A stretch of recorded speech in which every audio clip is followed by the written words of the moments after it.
Well, Mhm. welcome. Good to see everybody. Like Mm. Marcel said, big chapter, 5 pages. Mm. But we think important chapter. Hi, Brenda. Hi, Morning. Brandon. Hello, Florida. So, yeah. So, shall we go? Shall we? Let's do Shall we it. share what we got? And I think so. They're ready. okay, okay, Elaine is smiling big, yeah. bigly.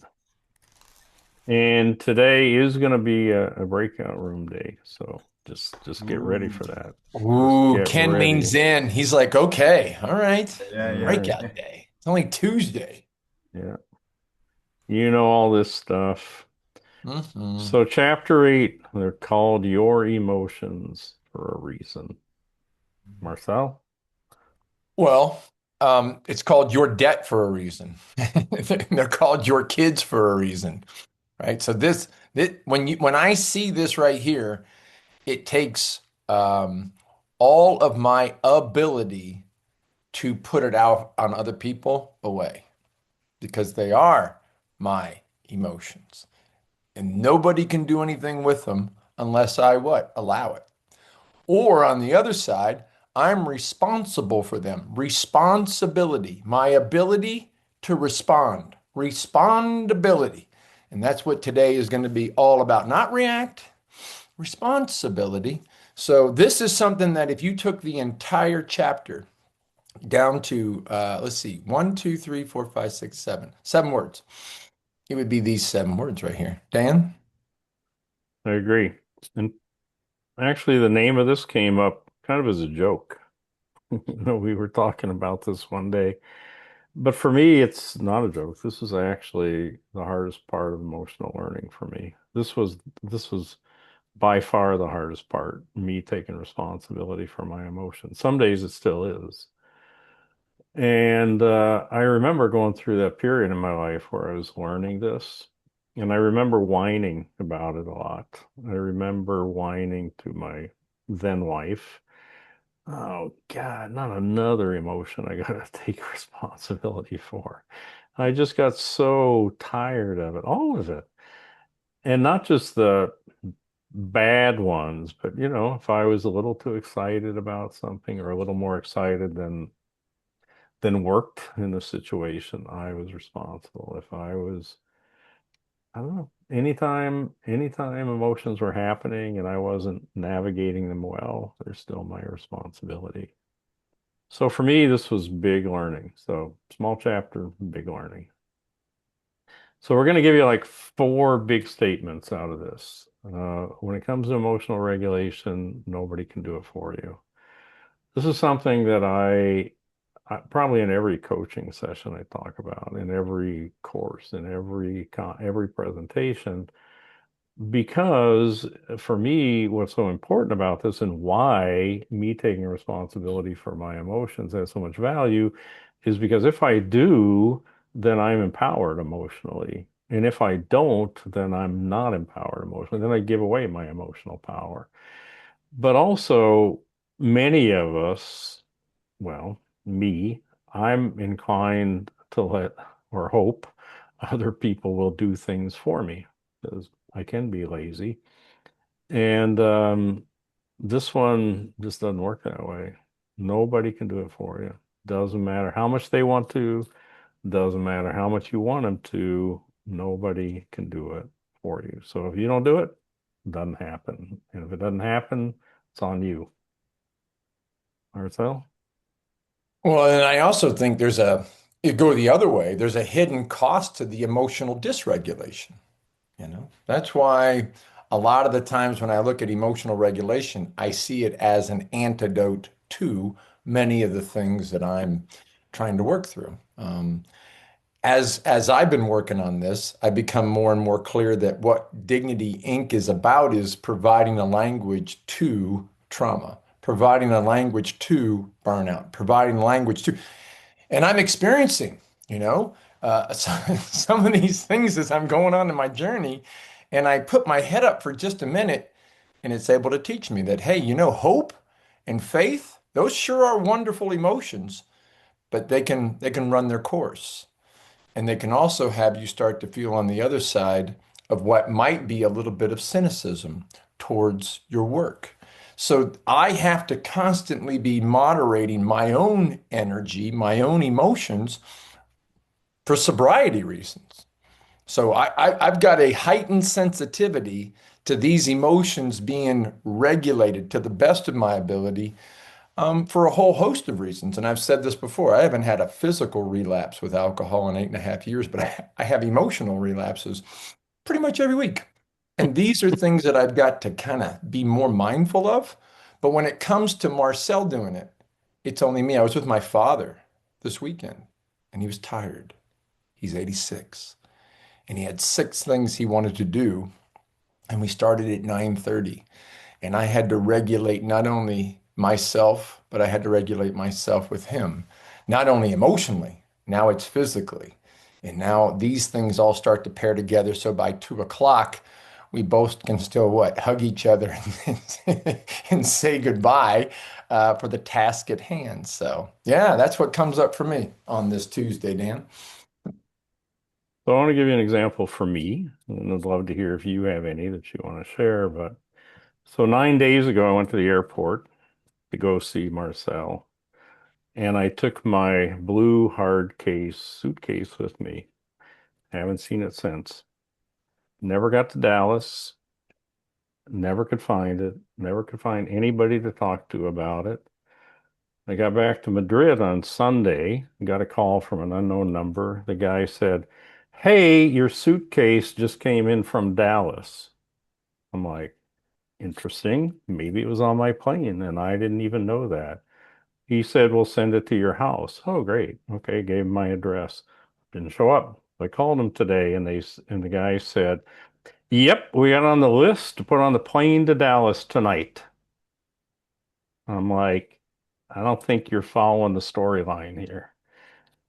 So I might go answer the door because maybe my suitcase is going to show up right now. But this week, I've had a tremendous opportunity to regulate my emotions about that.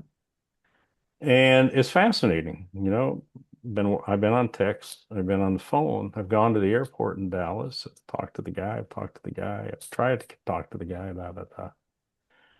And what I realize is every step of the way, it's all about emotional navigation. It's all about regulating my emotions, being in choice.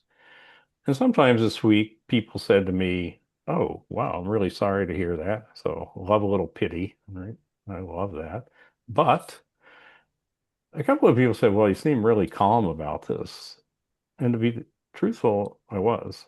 But part of that was dispassion, part of it was apathy, part of it was, what do you call it? Indifference. Like, well, I'll get my suitcase back or I won't, one way or the other, something will happen. But the thing I've realized is that is completely up to me. I can yell at people, I can be upset with them, I can do all that stuff, but I got to decide. And do I want to live with the consequences of that or not?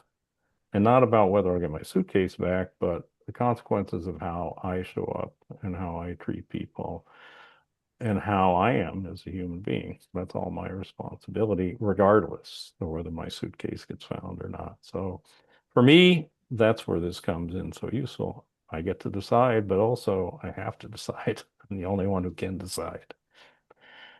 So is this provoking anything for you? You might have a suitcase story too, or you might have something else, but I don't know. How does this land with you that when it comes to emotional regulation, nobody can do it for you? Jenny. I'm hoping mine won't be a suitcase story, but it's a coming up story. So we have in the next 14 days, we have three kids. One, our oldest, lives in Calgary, not with us. And then our other two are heading literally to either side of the country to go to university, one for the first time and one for her last year. And so everybody's saying, "Oh, you must be terrified, you must be sad, you must be like all of these things." And it hits like, this will be my choice, right? Whether I am excited for the girls, whether I am going to struggle with, not lonely, that my husband and I are here. We're actually kind of excited to having the house to ourselves for a little bit. There's a whole host going on. And as you're talking, I'm like, yeah, this is. this is us. This is how we sit in it and how we work with it. And that will be going on for every person as they live their story in the next chapter. So it totally does come down to how we choose to, or how I choose to in that case. And Yeah. hopefully no suitcase stories. I'll let you know. Yeah. Lovely. Yep. Well, I haven't lost any daughters recently, but suitcases, yep. So I think I'm losing them a little bit to just the a little world. bit. Just a little bit. Brenda. Hi. I do also have a suitcase story, but I'm not going to bring that up. Okay. Um, Thank you. what I love about the way you described that is that you said, what a great opportunity this is to regulate my emotions, and just like seeing it at this from that point of view. Like, yeah, like this is what happened. There's myriad ways I could be responding to this. But you've used the word opportunity, and Yeah. that just stuck out to me. Super. Thank you. I think I said tremendous opportunity. And I have to be honest, Tremendous I opportunity. need I should give you the source of that. My father, no matter what happened in life, he would say, "Well, that sounds like a tremendous opportunity." So I guess that's who I was channeling. Oh, thank you. Jolene. I had a tremendous opportunity once to be patient. Not a fan of being a landlord. I've rented out two properties. The first one they destroyed, and I wasn't keen on doing it again, but with the housing market, I did. And 11 weeks in, she started my condo on fire, whole thing. And I remember getting the phone call on Boxing Day at 6 a.m. from my neighbor who put out the fire, saved the building. And I remember in that moment having a lot of emotions and wanting to react, but remembering that I teach stress management and going, what kind of example would I be if I reacted the way I wanted to or felt like? And so I really practiced creating that space, being calm, looking at the silver lining, which is I had insurance. It's going to be okay. And it was, my parents are still really impressed at how calm. But then I created business cards with the "This is fine" meme. And humor brought me out with this meme. I don't know if you've seen it, but the dog's having a cup of coffee and there's a fire burning around him. And that's how I felt. But just to be calm, intentional space. And to your point, being angry wouldn't have solved anything. There was a lot of steps that needed to occur. So that was my moment of let's practice patience. And I never rented a property again. That was my final lesson. Aha. Very good. Good choice. Ken, you're on mute, Ken. There we go. Hey, you guys are making me feel kind of uneasy here. We're doing it. Okay. Well, I'm thank you just, for giving us your power.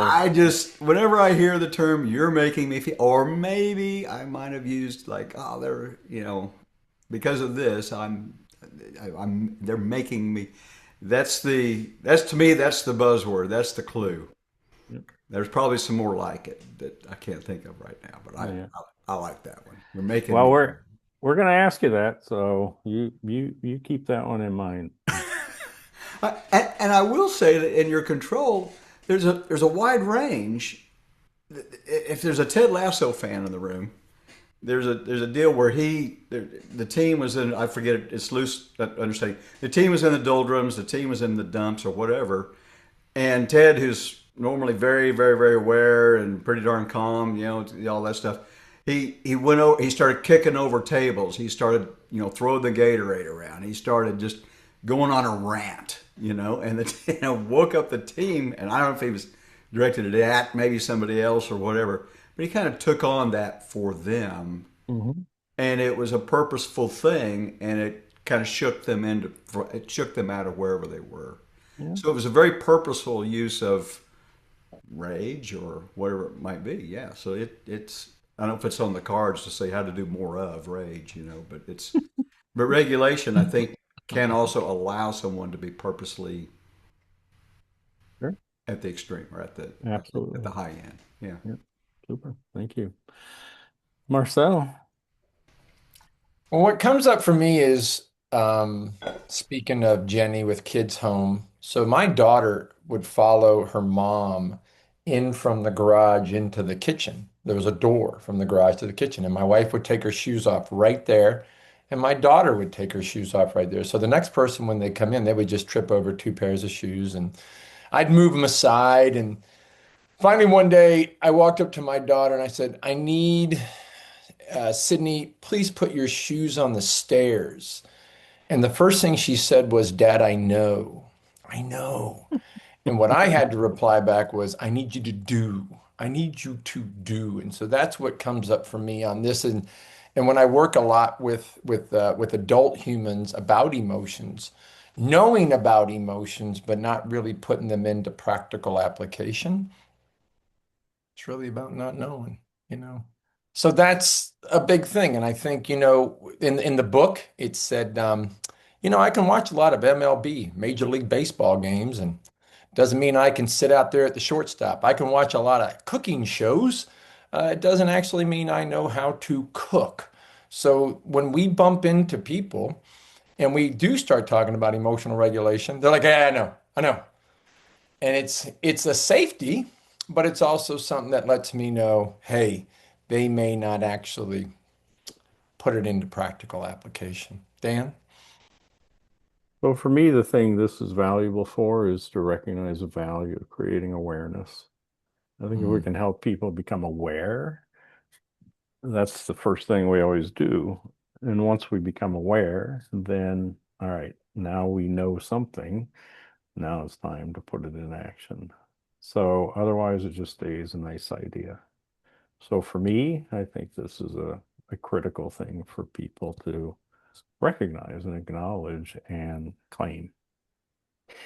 But there's another one that goes with this, which is knowing about emotions is not the same as knowing emotions. And this is where I bring in the cooking show example for people I work with is, you know what, watch cooking shows all day, but how do you learn to cook? Well, you go to the kitchen and you fire up the stove and you make mistakes and you burn things and you have successes and you get dirty and you got to wash dishes, and that's how you learn to cook. You go do it. And that's true for everything. That's true with baseball. It's true with playing piano. It's true with learning Excel.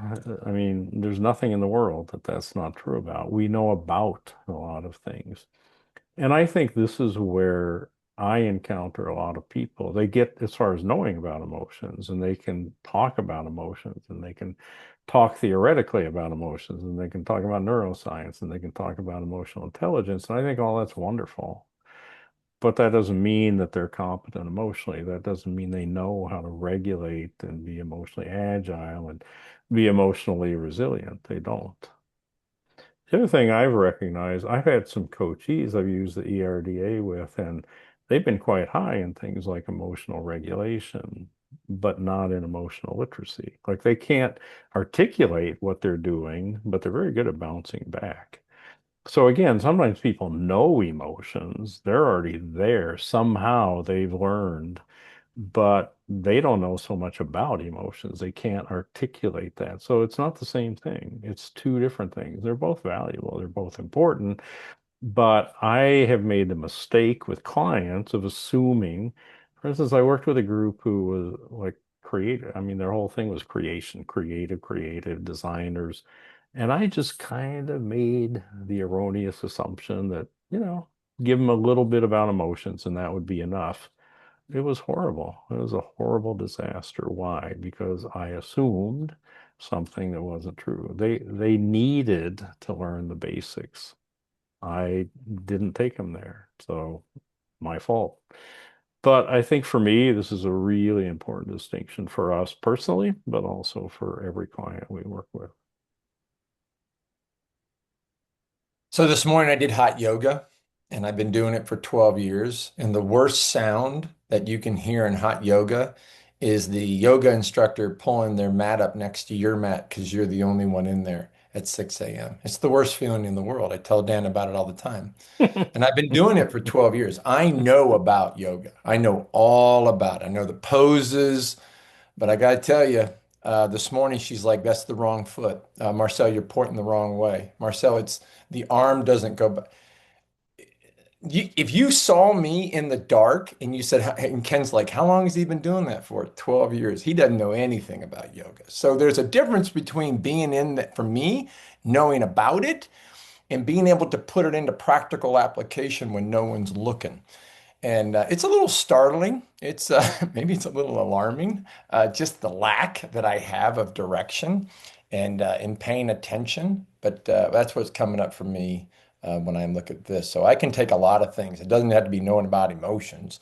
It can be knowing about and then actually knowing. The other example someone said one time is just because you have 13 children and I only have three doesn't mean you're a better parent.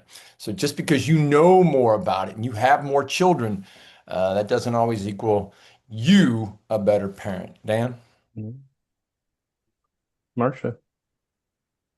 I was a yoga teacher for 30 years, so I really appreciate your story, Marcel. But one thing that comes up for me is that what I'm hearing is you know emotions by being in them, being able to name them, being able to navigate them. And I'll pause there. Is that a correct takeaway? Yes. Yeah.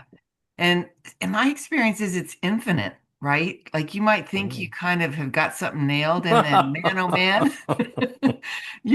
I just got a text during this call that my daughter lost her job, and it's like, whew, I can feel like some emotion coming up, and and so I'm getting a chance to regulate this real time. Yeah, yeah, beautiful. Well, I think the practice of emotions and regulation never stops. I completely agree with that. But I would say the depth of learning too, it never stops. I have been doing this a long time, and sometimes people, especially when I give presentations of people I don't know, that's what they'll ask me. Well, first of all, do you ever struggle with emotions? And I'm like, oh, of course I do. I'm human. Do doctors ever get sick? Yeah. Do accountants ever run out of money? Yeah, I mean, we're human. We do these things. But the other one is the recognition that I'm never done learning. I'm always learning stuff emotionally. And I agree with you. I don't know that there is an end anywhere. So let's just go on a journey together and let's see what we can learn. Yeah. Vaughn. Oh, Vaughn, I think you're on mute.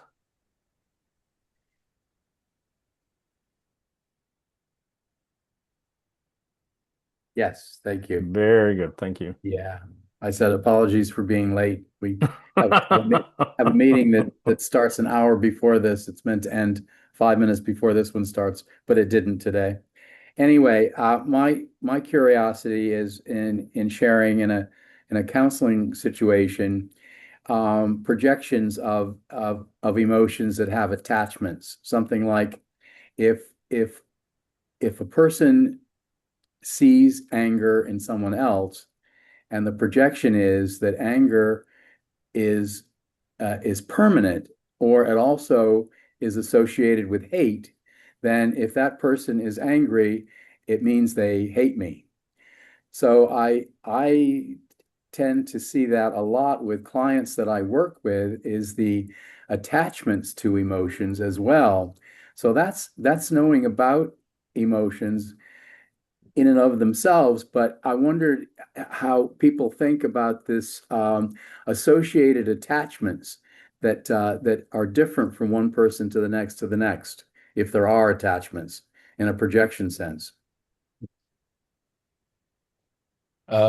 If you take the Amori deck, and this happens almost every time I work with a group, someone will put pride as an emotion that is very, very unhelpful or not good. They'll put it in the barrier. And I go over and I go, well, talk to me about that. What does the story say?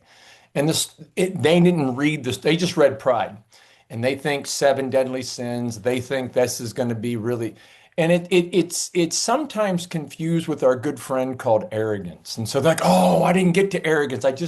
I threw down pride. So I think what you're saying is very true. And there is an association of what I was taught and how it actually means today. And I think these are all things that allow us, like what Dan was saying, to create that awareness that, hey, pride, it means Vaughn did something good and he wants to tell somebody about it. It's not like, he's better than. And then when they look at arrogance and they look at pride, they go, oh yeah, I was Mm. always taught that pride was not a good. And then that conversation kind of expands to two emotions now. So that's one thing that I've noticed. Dan? The other thing, I'm not sure if this is what you're talking about, but one thing with emotions that I notice is that we have emotions about our emotions, Hmm. right? So Mm. so somebody who feels pride but has a story that pride is not a good emotion might feel embarrassment when they feel pride. So we could feel embarrassment about our pride. And so for me, that brings this whole other dimension of emotions. It's really lovely to explore, not always lovely to experience, but to explore, which is, and this is why for me it's so valuable to be able to distinguish them. This is pride, this is arrogance, this is hubris, and then we can see how they relate to each other. And then we can see how we relate to each of them as well. I find that to be the most helpful approach. It's kind of like looking in your spice cabinet and going, okay, here's rosemary and here's oregano and here's parsley and okay, instead of having them all mixed together into Italian seasoning, which maybe I like, maybe I don't, I can choose, right? I can select this and this and this. So that for me is helpful in identifying what's going on, but also with other people. Like just because somebody's angry, well, does that necessarily mean they hate? Well, I'd say no, because they're different emotions. But because they have big energy and because they might happen they might both happen in a circumstance that they're related to, then we might confuse them, and our client might confuse them, which happens a lot in my experience. Is that Yeah, helpful? Yeah. it is. It's attachment of different emotions or emotions having emotions, but it's also about in working with clients, it's also the projection of intensity. If somebody says I hate X, then it's the listener who puts meaning on the intensity Yeah. of that emotion about the other person. Yeah. Or hate means retaliation will follow because that's the way the listener Yeah. perceives Sure. hate with retaliation. So Yep. it's so important. And I guess what I'm doing is uh, commenting on this, knowing about emotions and knowing emotions as well as what's associated with them and what to do about it. That there's more to it than just the initial emotion. Yep. Absolutely. Yeah. Completely agree. Yep. Lovely. Thank you. Okay, we're going to give you one. Oh, Melissa. After Melissa shares, we're going to give you one more. Melissa. Oh, just two things. One, I found when listening to my clients or listening to other people express emotions, I've been so immersed in this work for the last year that I still sometimes make assumptions that I know what they're talking about when they say certain words. And so just remembering to ask, well, you say that you're angry or you say that you hate. What exactly does that mean? Because sometimes the narrative that comes out is more in line with maybe another emotion as Yeah. I understand it.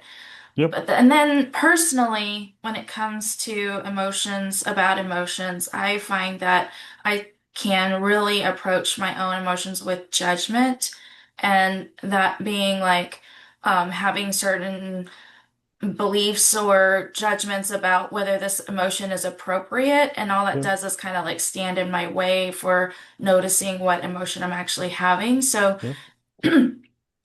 consciously thinking about dialing up self-compassion, for instance, in almost every moment of the day to just say, you know what, that this is the emotion I'm in, because that's where the regulation starts. is with the acceptance of just this is what showed up for me, and then moving on from there. So, in case any of that's helpful. Lovely. Thank you. Okay, one more. Now we threw this one in. This isn't even in the chapter. So now we're just giving it. This is the bonus. This is the bonus statement. This is You've a heard it paid all. program right You've here, all heard guys. it. It's a principle, but I think this is helpful for me to remember not to blame on other people, on other things. And you know what? They don't excuse my behavior, whatever they are. So maybe they help me understand it. Maybe they can explain it, but I'm still responsible for them. So for me, this is a really important statement. Marcel? You can take out the word emotions and put the way you were raised, the trauma you've experienced, the crappy childhood you had, the hurtful father that you lived with. I get it. I get it. It doesn't excuse. No, better explains. Yeah. And so when you're listening to a grumpy grandparent bitch and moan about the grandkids and the behaviors that they have, hmm, So again, doesn't excuse it, that behavior, just better explains. That's it. So this has been very helpful for me with my brothers, um, each and every day. Yeah. So this is, but again, there's lots of excuses, and you're going to get a chance on the next slide in a group to kind of talk through those excuses right there. Yep. So Dan, let's do it. So here's what we're going to do. We're going to ask you to have a conversation about this. So we're not talking about them, we're talking about you. So what for you are barriers? What is it that keeps you from doing this more or better?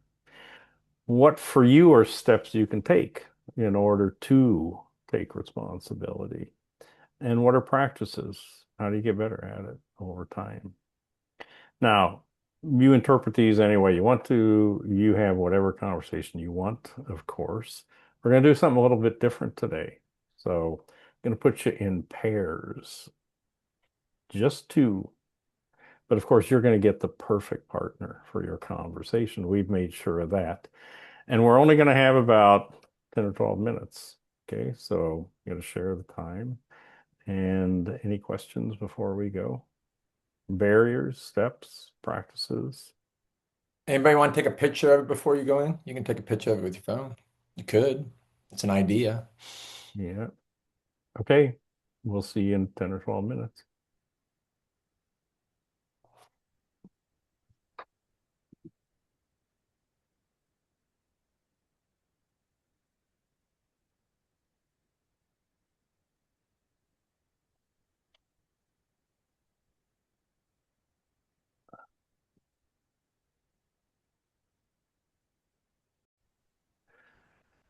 Vaughn, Yay. Brenda, Larry, Jenny. Oh, everybody came back.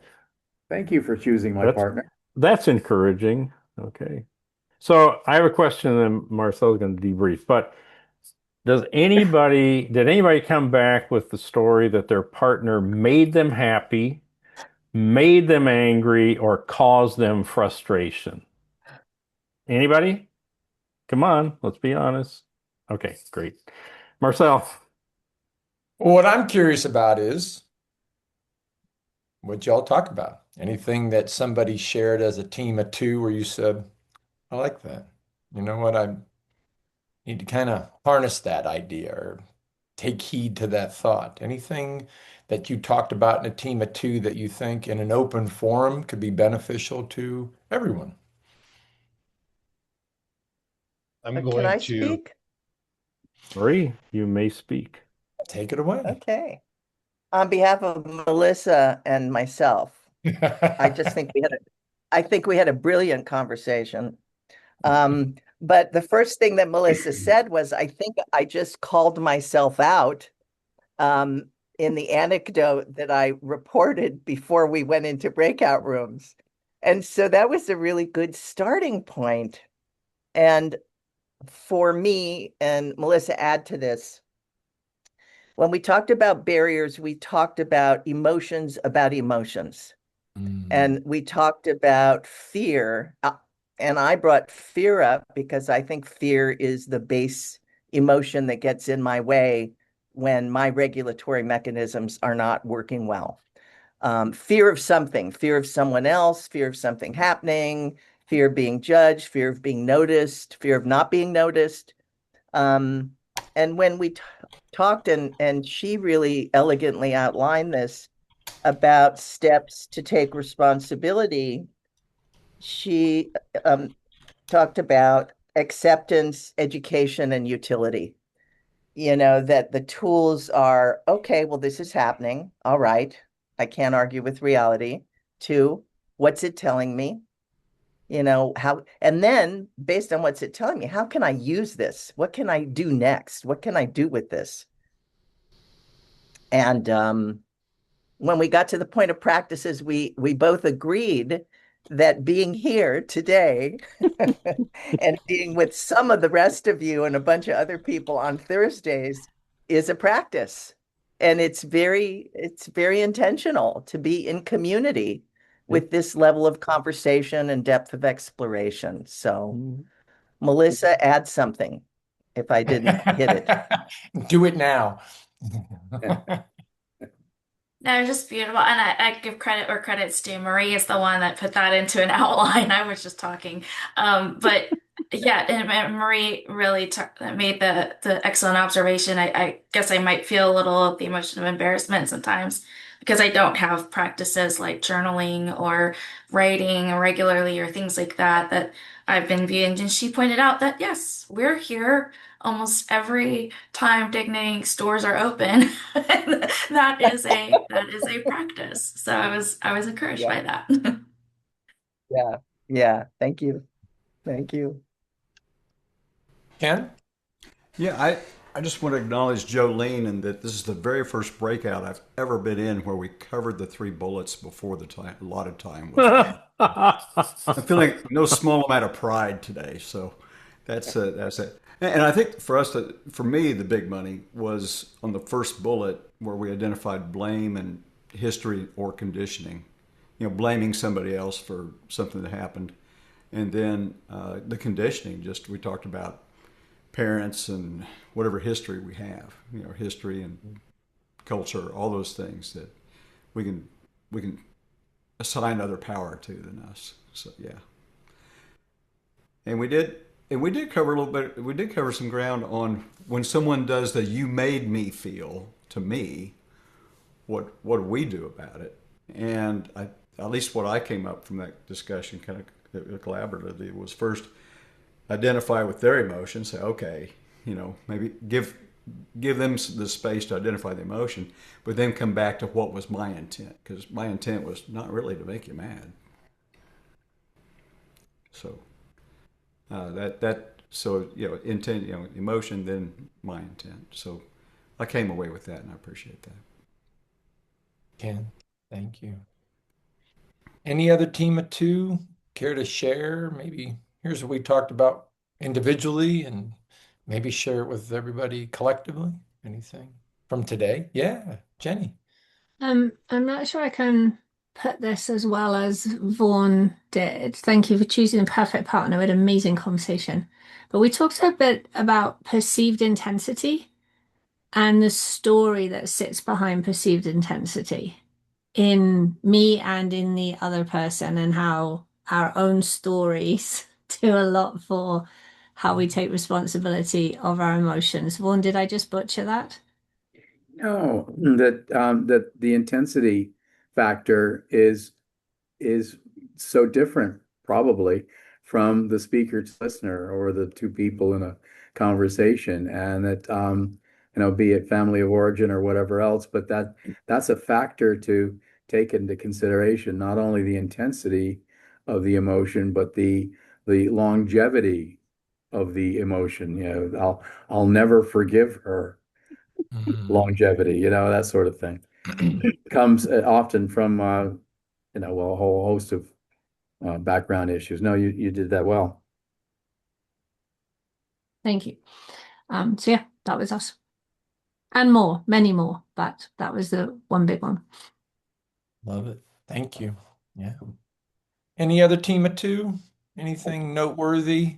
Brenda and I had a great time, great conversation. I expressed personally, so to everybody, that one of the barriers to me is secrecy of my emotions. I feel very vulnerable. It feels so exposing to say the things. And so just even historically that's just, you feel like you got to be in a safe house to say I'm really sad today or whatever. So for me, that's a barrier is to it feels like I expose myself. I lose power. I'm giving you some ways to manipulate me if I tell you what's going on with me. So there's some of that barrier going on for me. And so one just thing is to be. I have to jump in. So one of the things to jump in to that, saying I have some hesitations to say this, but I'm trying to get a hold of what's going on with me. I think I'm feeling embarrassed about what I'm just saying. It takes a lot.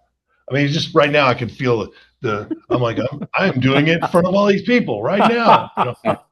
Put my robe back on. So anyway, Love it. Brenda, you got Yeah. anything else? Yeah, I love that. Thank you for sharing that, Larry. Um, and for me, I think what came to mind for me was expectations.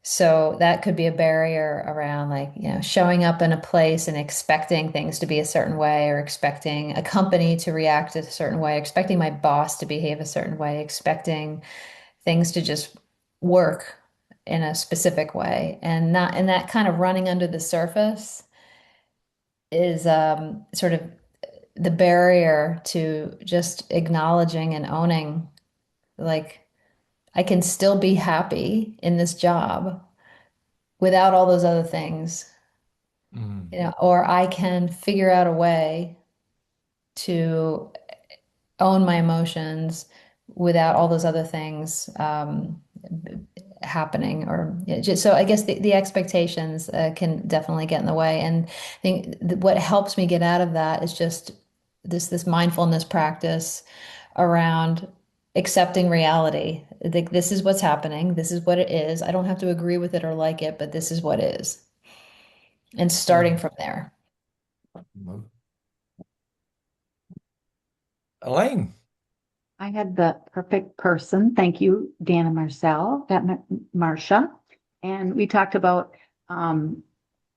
barriers, and we related on the ego part. And for me, it's a lot of times it's fear, but just the awareness is so important, and that it just takes a lot of practice. Even though I've been doing it for a while, I still have to practice all the time. And it's okay. We don't have to be at a certain level, and just do our best. So Thank you, Elaine. So one thing that I find really helpful for me is understanding what an apology is, really.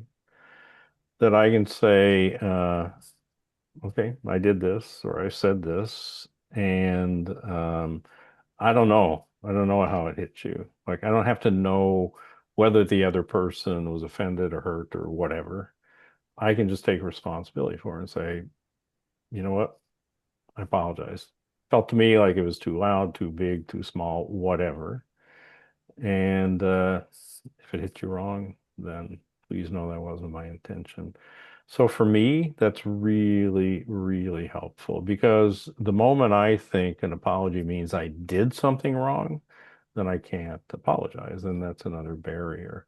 So one of the things I try to practice, and not always easy, but to be attentive to that. Like, did I, when does something not quite feel right to me that I said or did? And to be able to say, I don't know how it hit you, but for me, it didn't it didn't come across the way I wanted to. And, if that in any way was offensive to you or landed wrong with you, then I apologize. That wasn't my intention. For me, that's so helpful because it cleans up for me all those little things in my life. And you know what? Works with Lucy, works with Marcel, works with you and you all. But it is a practice. But that's the best thing I found is to have that ready because then I don't have to be perfect. I know I will say things that later I feel don't feel right to me. And that's the moment to act, not to wait till the other person says, well, you made me angry. But to take responsibility for it. And I don't know, maybe it didn't. Usually people say, oh, right, didn't even notice, or I don't know, don't worry about it. But I do because it doesn't feel right to me. So in closing, we talked about awareness. And for me, I've heard the expression change takes time. And I disagree with it. I do. I think accepting takes time. And once you accept something, then it happens just like that. But I've been aware of many things. I just haven't accepted them. And once I accept, then I can admit. And once I admit it, then I can start my journey to evolve. And so these are all the things that we're taking. And I love what Brenda said. Expectations high, serenity low, and unmet expectations are resentments under construction. And so these are all things that I'm taking away, reminded of on a Tuesday. So thanks for getting out. Thanks for getting here. And thanks for making it a practice. This is a great place for us to all meditate and think through and make our practice become our practice. So happy Tuesday, wherever you are on the planet. Chapter 9 has 11 pages. I know we're going to double the assignment. No. Look at Ken's face. 12. It has 12. 12 Oh, pages. geez. 12 Hang up pages. now, Vaughn. Hang up now. Start I reading. Get know. reading. I Get know. reading. We'll see all y'all next Tuesday. Bye, Melissa. Okay. Bye, Elaine. Thank Bye, Bye. Jenny. you. Bye, Thanks, Thank Cindy. Marcia. you. Bye, Ken. See you later, Larry. Bye, Bye, Jolene. Marcel. Bye, Bye, Jenny. Vaughn. Bye, Yes. Dan.